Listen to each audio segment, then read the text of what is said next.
नमस्कार, मैं हूं प्रमोद दत्त। आप देख रहे हैं आदर्शन लाइव। आज वर्तमान दौर में हिंदू और सनातनियों को लेकर भांति भांति तरह की चर्चा हो रही है। ग्लोबल स्तर पर सेमिनार आयोजित कर हिंदू को आतंकी हिंदू बताने की चेष्टा की जा रही है। हिंदू धर्म के सामने बहुत सारी चुनौतियां हैं। आज इन्हीं सब मुद्दों को लेकर हम आए हैं विश्व हिंदू परिषद के केंद्रीय महामंत्री मिलिंद पांडे जी से बातचीत करने। नमस्कार, स्वागत है सर। जय श्री। अभी जो नारा दे रहे हैं, गर्व से कहो हिंदू है, इतनी प्राचीन परंपरा सनातन की, और आज यह हमें क्यों कहना पड़ रहा है?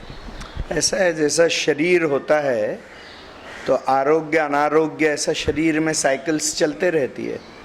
तो जो संस्कृति, जो सभ्यता, जो समाज है जिसका लाखों वर्षों का जीवन है, तो कम अधिक प्रसंग आने वाले, इसमें आश्चर्य का विषय कुछ नहीं है। आज हिंदू धर्म के सामने कौन कौन सी प्रमुख चुनौतियां दिख रही है?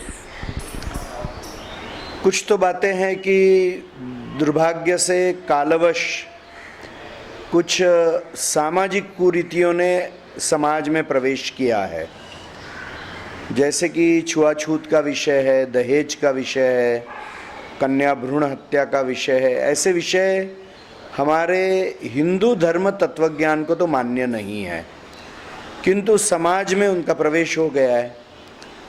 तो इनसे अपने समाज को मुक्त करना, अपना समाज शोषण मुक्त, समता युक्त, समरसता से युक्त बने, यह एक प्रकार का काम अभी है। और फिर कुछ चुनौतियां बाहर की है, जैसे कि भोले भाले हिंदुओं को धर्मांतरित करने के लिए ईसाई और मुस्लिम संगठन पैसे के जोर के ऊपर लगे हुए हैं, वैश्विक शक्तियां लगी हुई है। दूसरी बात है कि जो हमारा आस्था का केंद्र है गोवंश, कि जिस कारण से हमारे कृषि और तथा दैनंदिन जीवन में भी उसका बहुत महत्व का स्थान है। तो गोवंश की बहुत बड़े प्रमाण में हत्या सैकड़ों वर्षों से चल रही है। तो ये हमारे यहाँ पे धन कहा गया है, वो नष्ट हो रहा है। तीसरी बात है कि जो घुसपैठ बांग्लादेशी मुसलमानों की, रोहिंग्या मुसलमानों की हो रही है, कि जिनकी हमारे संविधान के साथ में, यहाँ के हिंदू संस्कृति, इस पुण्य भूमि के साथ में कोई भी भावनिक जुड़ाव उनका नहीं है इन बातों से, और इसलिए यहाँ की परंपराओं को वो मानने को तैयार नहीं, यहाँ के कानून को। तो ऐसे लोगों की आबादी करोड़ों की संख्या में बढ़ने के कारण से देश में एक डेमोग्राफिक भी गलत परिवर्तन हो रहा है। और दूसरी बात, अंतर्गत सुरक्षा की बहुत बड़ी समस्याएं, और फिर उनके माध्यम से जो हिंसक गतिविधियां, आतंकवादी गतिविधियां चल रही है, उस कारण से सुरक्षा की समस्याएं खड़ी हो रही है। और एक बात यानी लव जिहाद का संकट है, कि जिसका प्रभाव हम बिहार में बैठे हैं, तो बिहार में भी बहुत बड़े प्रमाण में हो रहा है, पूर्ण देश भर में हो रहा है। साथ साथ में हम देखेंगे कि कम्युनिस्ट हिंसा पूर्ण देश भर में, कि जो एक निधर्मी विचारधारा है, एक संपूर्ण नेपाल के नीचे से प्रारंभ करके तमिलनाडु केरल तक, यानी उत्तर दक्षिण ऐसा यह, और फिर बंगाल से लेकर पूर्ण गुजरात राजस्थान तक, यह एक कम्युनिस्ट बेल्ट नक्सल वायलेंस का फैला हुआ है, कि लगभग 160 से ज़्यादा जिले इसमें प्रभावित है, और बहुत बड़े प्रमाण में नक्सल हिंसा हो रही है। यह एक बहुत बड़ी चुनौती है। और साथ साथ में जो पश्चिमी भोगवाद जो फैल रहा है, कि जिस कारण से हमारी आध्यात्मिक जो परंपरा है, हिंदू परंपरा है, उसको भी चोट लग रही है, और हमारे हिंदू जीवन मूल्यों के आचरण के ऊपर भी परिणाम हो रहा है। तो हमारे समाज के अंदर भी उस कारण से एक भोगवाद बढ़ने के कारण से डाइवोर्सेस का विषय है, पारिवारिक सुख और समाधान का विषय है, परिवार टिकने का विषय, इसके ऊपर बहुत विपरीत परिणाम हो रहा है। तो मुझे लगता है कि अंदर की और बाहर की ऐसी अनेक चुनौतियां हैं। राजनीति के भी क्षेत्र में दुर्भाग्य से हिंदू हित है, यह राजनीति में राष्ट्र हित है, इसकी मान्यता नहीं हो रही है। तो यह जो सोच में गड़बड़ हो गई है, तो हिंदू हित और राष्ट्रहित यह विषय मुझे लगता है कि राजनीति का विषय नहीं है। यह सभी राजनीतिक दलों के श्रद्धा का विषय होना चाहिए, आज नहीं है। और आखिरी विषय जो मैं कहना चाहूँगा कि राष्ट्रीय चरित्र कमज़ोर हुआ है हमारा। राष्ट्रीय चरित्र यानी समाज हित में, राष्ट्र हित में है, वही मैं बोलूँगा, वही मैं सोचूंगा, वही मैं आचरण में लाऊंगा, यह भाव कम हो गया है। इस कारण से बहुत सारे खतरे हमारे समाज, देश, धर्म, संस्कृति के लिए खड़े हो रहे हैं। ये अचानक धर्म परिवर्तन, गौहत्या या लव जिहाद या कहें घुसपैठियों की समस्या, यह इधर बढ़ी है या इधर ज़्यादा ध्यान दिया जा रहा है या काउंटर ज़्यादा किया जा रहा है वामपंथियों द्वारा? ऐसा है कि गोहत्या की जो समस्या है और धर्मांतरण की समस्या है, ये तो 700-800 साल, 900 साल, 1000 साल पुरानी है। जब से मुस्लिम आक्रमण बहुत बड़े प्रमाण में शुरू हुआ तो इसमें से कई समस्याएं, लव जिहाद की समस्याएं, यह प्रारंभ हो गई थी। कम्युनिस्ट समस्या तो पिछले 50, 60, 70 वर्षों में प्रारंभ हुई समस्या है। आज हिंदू समाज जैसे जैसे जागरूक हो रहा है, जिसमें राम जन्मभूमि का एक बहुत बड़ा योगदान है, गर्व से कहो हम हिंदू, जैसा हिंदू कह रहा है, तो इस जागरूकता के कारण से इन समस्याओं को उत्तर देने का प्रयत्न यशस्वी रीति से हिंदू समाज कर रहा है। राम मंदिर निर्माण का काम शुरू हो गया है जी। देश तो गौरवान्वित महसूस कर ही रहा है।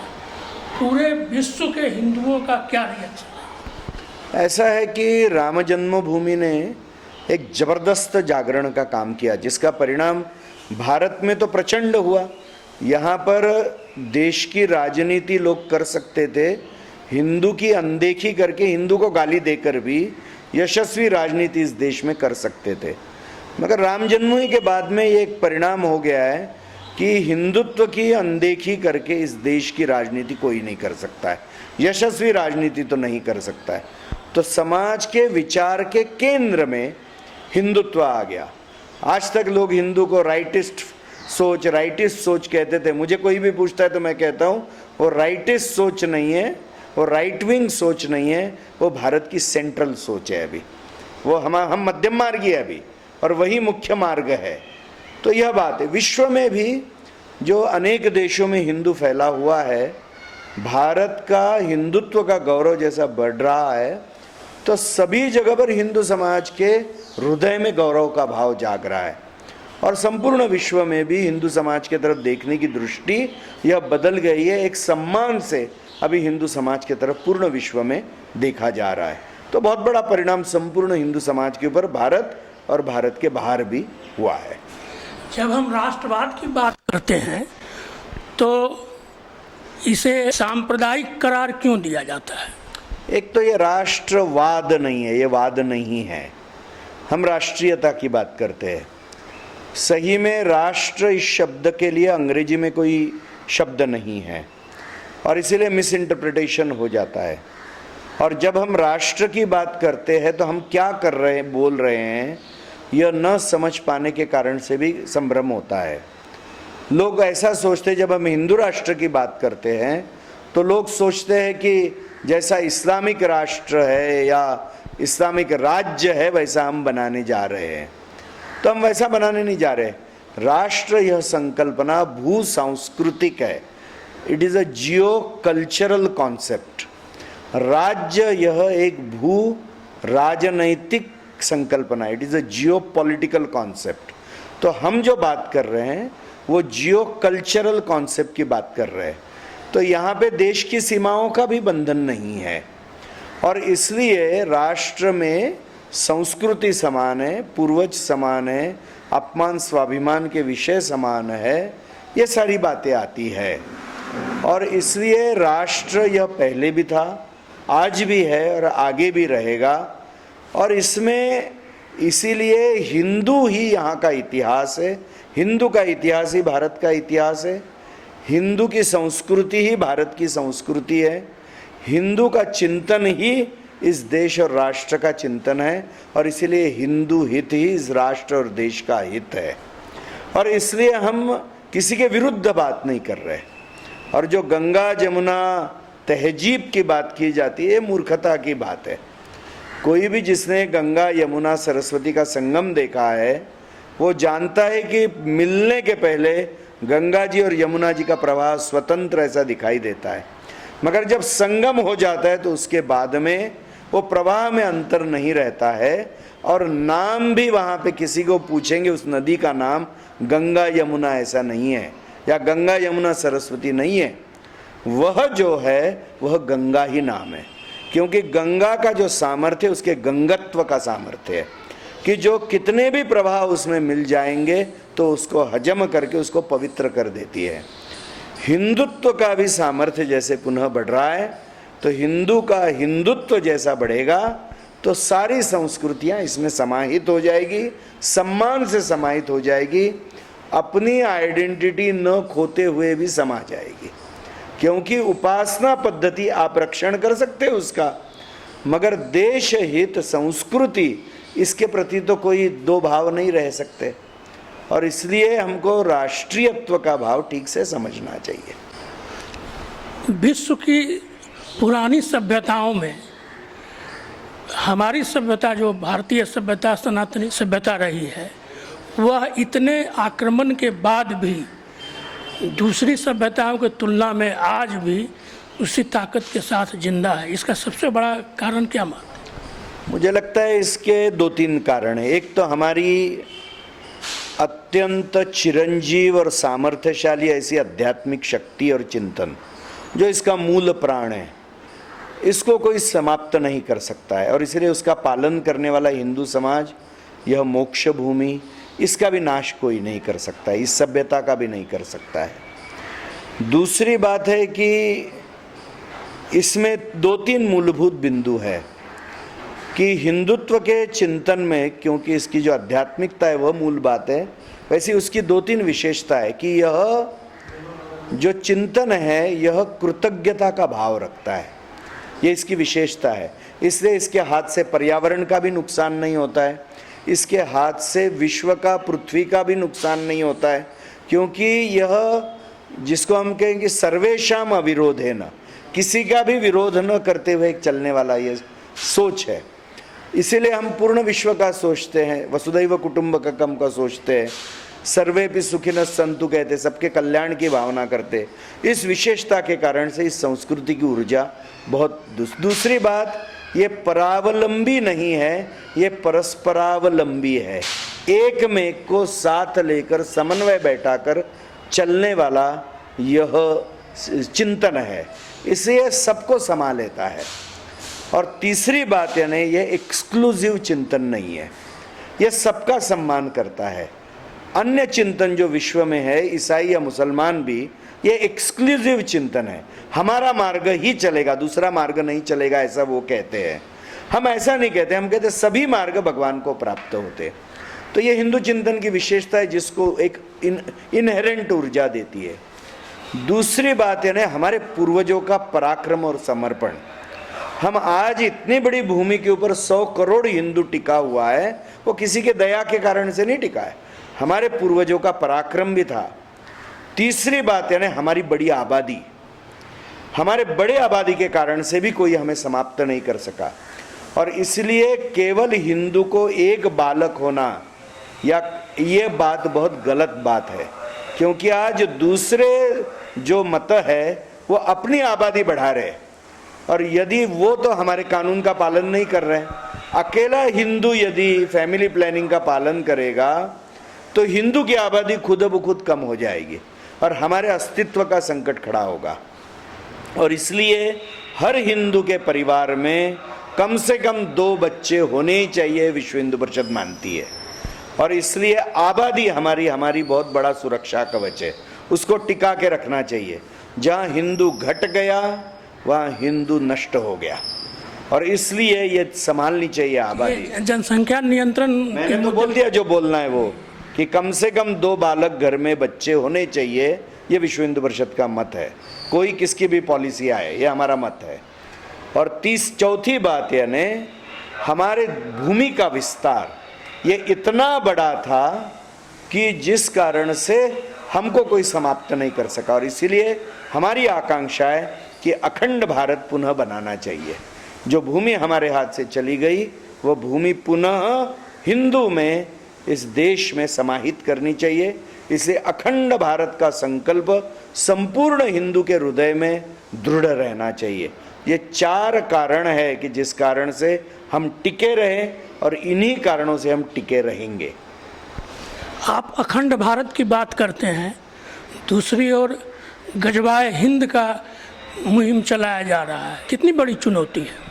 बहुत बड़ी चुनौती है। वो हिंसा में विश्वास रखते हैं, वो कानून को नहीं मानते, इस देश को नहीं मानते, ऐसे सोचने वाले लोग। तो इनको तो जो कानून को नहीं मानते और जो हिंसा का आधार लेते, उनका तो समाज ने दमन करना चाहिए।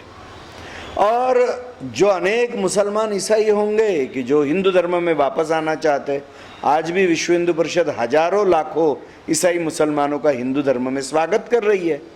तो हम तो तैयार बैठे कि जो हिंदू बनना चाहते वो सबका हम स्वागत करेंगे। तो जो बिना हिंदू का लव जिहाद किए, बिना कुछ हिंसा किए जीना चाहता है, वो अपनी उपासना पद्धति फॉलो कर सकता है, उसमें भी कोई दिक्कत नहीं है। मगर जो हिंसा के बल के ऊपर हिंदू को डराना चाहता है, जो कानून तोड़ेगा, तो सरकार ने भी उसका दमन करना चाहिए। और हिंदू समाज के विरुद्ध यदि अत्याचार और हिंसा होती है, हिंदू समाज ने स्वयं की रक्षा के लिए ऐसे शक्तियों का दमन करना चाहिए, वो हमारा अधिकार है। हिंदू समाज के बीच कुछ ऐसे तथाकथित प्रगतिशील लोग हैं जो अपने धर्म की आलोचना कर अपनी वाहवाही लूटना चाहते हैं, वैसे लोगों के बारे में क्या कहना चाहिए? देखिए, उनको समझाना चाहिए, और जो स्वार्थी है वो समझकर भी जो ऐसे षड्यंत्र कर रहे हैं, उनके षड्यंत्रों को रोकना चाहिए। अभी देखा गया है विश्व स्तर पर इस मुहिम में एक काउंटर करने के लिए एक शब्द चलाया जा रहा है, हिंदू आतंकवाद। ग्लोबल स्तर पर सेमिनार करके तथाकथित लोग जुट रहे हैं और इसे बड़े फलक पर ले जाने की कोशिश कर रहे हैं। ऐसे प्रयासों को आप किस रूप में लेते हैं? ऐसा है, आतंकवाद में लिप्त ये लोग हैं तो उनकी दृष्टि वैसी है, उनको सब जगह आतंकवादी दिखाई देता है।